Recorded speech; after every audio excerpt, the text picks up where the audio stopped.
शिव को चाहने वाला जो होता है, भगवान शंकर की भक्ति करने वाला होता है, शिव का जो स्मरण करने वाला होता है,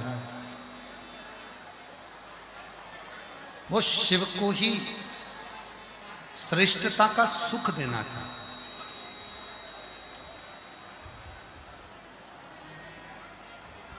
भगवान शंकर को ही सर्वस्व सुख प्रदान करना चाहता है।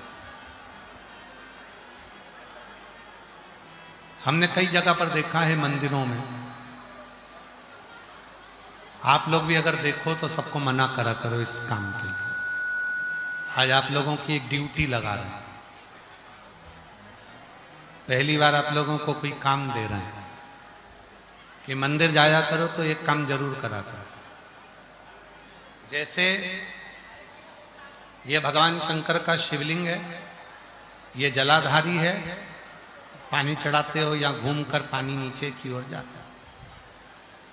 कई माताओं की आदत रहती है कि भगवान का दिया जलाकर वो इस जलाधारी पर रख देती है।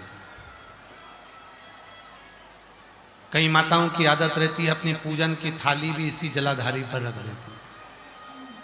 कई माताओं की आदत रहती है कि इसी जलाधारी पर पानी का जो लोटा होता है, कलश होता है, जल चढ़ाने के बाद इसी जलाधारी पर वो लोटे को रख देती है।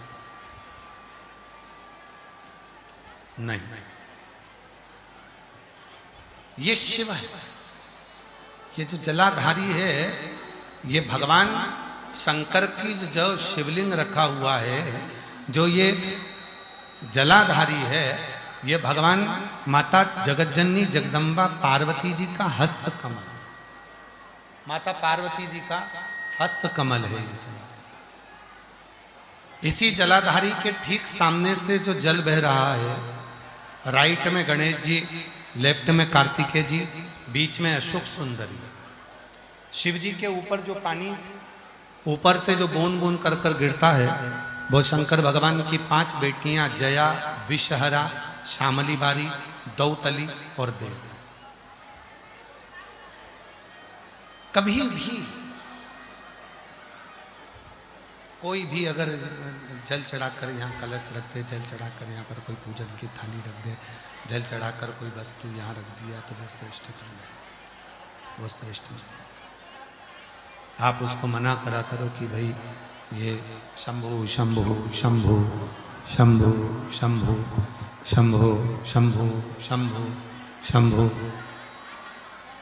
जल चढ़ाकर कोई लोटा यहाँ रख दे, कोई पूजन का सामान यहाँ रख दे, मना करा कि यह पार्वती जी का हस्त कमल, यहां पर यह ना। और यहां तक कहेंगे, अगर कभी सांस की तकलीफ होती है, दमे की तकलीफ होती है, श्वास से जुड़ी हुई तकलीफ होती है,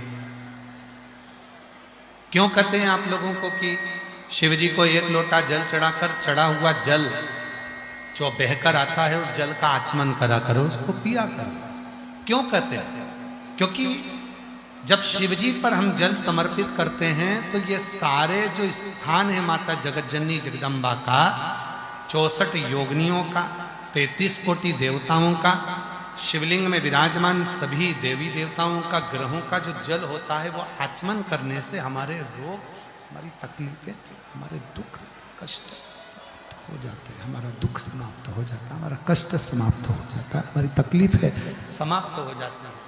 ए भाई, इनको सुनो ना आके तुम लोग। तकलीफें समाप्त हो जाती हैं, कष्ट समाप्त हो जाता है, दुख समाप्त हो जाता है, तकलीफें समाप्त हो। क्यों कहते हैं? शिव का चढ़ा हुआ जो जल है, वो हमारे जीवन में एक ऊर्जा देता है।